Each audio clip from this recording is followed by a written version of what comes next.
Hello friends, स्वागत आहे तुमचं पुन्हा एकदा माझ्या चॅनलमध्ये, ज्याचं नाव आहे श्वेताज वर्ल्ड. आणि आज मी एक यम्मी सी टेस्टी स्वीट डिश घेऊन आलेली आहे. ही डिश आहे नाचणीचे लाडू आणि याच्यामध्ये ड्राय फ्रूट्स, पंपकिन सीड्स आणि खूप सारे पदार्थ जे मी तुम्हाला पुढे व्हिडिओमध्ये सांगणार आहे. चला तर मग वेळ वाया न घालवता आपण या डिशची सुरुवात करूया. लाडू खूप पौष्टिक आणि सुंदर आहे. चला तर मग मी सर्वात आधी मी पंपकिन सीड्स घेतलेले आहे. हे आहे 50 ग्रॅम आणि नंतर आहे बदाम. सगळे पदार्थ 50-50 ग्रॅम घेतलेले आहे. तुम्ही तुमच्या इच्छेनुसार वाढवू शकता. बदाम जास्त घेऊ शकता. एक ब्लॅक पण घेतलेला आहे आणि ब्राऊन कलरचे पण घेतलेले आहे. तर सर्वात आधी मी लोणी काढलेला आहे आणि लोणी हे थोडंसं एकदा पाण्याने स्वच्छ धुवून त्याला दुसऱ्या भांड्यात खाली करून आणि छान पॅनमध्ये गरम केलेलं आहे.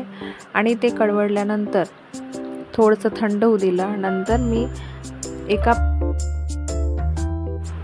सगळे ड्रायफ्रूट्स मी थोडे करून एक भाजून घेतलेले आहे छान तुपामध्ये.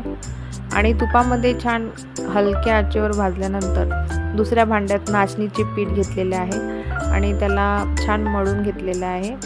आणि एकीकडे आपलं तूप पण कढवळत आहे आणि याचे मी छान छोटे चपात्यासारखे केलेले आहे आणि ते तुपामध्ये छान खरपूस असे भाजून घेतलेले आहे. ह्यामध्ये एक काळजी अशी घ्या की खरपूस भाजल्यानंतर त्याला 5-10 मिनटं हवेशीर ठेवूया, कारण की आपण जेव्हा याला बारीक करतो मिक्सीमध्ये, याला बारीक करून घेतलेले आहे. आणि दुसऱ्या पॅनमध्ये साजूक तुपामध्ये गुळाचे पाक तयार केलेले आहे. आणि हे गुळ खूप लवकर वितळून जाते, जास्त त्याला वेळ लागत नाही.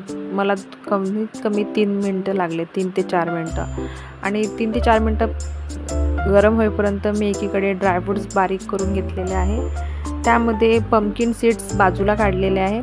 त्याला थोडेसे जाडसर पिसल्यानंतर पंपकिन सीड्स हे साबूत ठेवलेले आहे. आणि तुमच्या आवडीचे पदार्थामध्ये जसं काजू आहे हे तुम्ही बाजूला थोडेसे ठेवू शकता. आता हे वितळल्यानंतर मी त्याला एकत्र केलेलं आहे. सगळे पदार्थ मिश्रण एकत्र केल्यानंतर हलकं थंड झाल्यानंतर मी त्याला थोडेसे गरम असतानाच बांधून घेतलेले आहे. नंतर एक गोल बांधल्यानंतर त्याला मी लाडू गोल बांधल्यानंतर त्याला नारळाच्या बुराद्यामध्ये छान त्याला गार्निश केलेले आहे. आणि हे लाडू तुम्ही फ्रीजमध्ये ठेवू शकता, हवाबंद डब्यातही ठेवू शकता आणि खूप छान आणि मस्त लागतात. मुलांना तर खूप आवडतात. शाळेतून मुलं आले किंवा सकाळी शाळेत जाताना तुम्ही त्याला एक लाडू देऊ शकता. यामुळे एक प्रकारचे एनर्जी पदार्थ फूड तुम्ही आपल्या मुलांना देऊ शकता. Thanks for watching.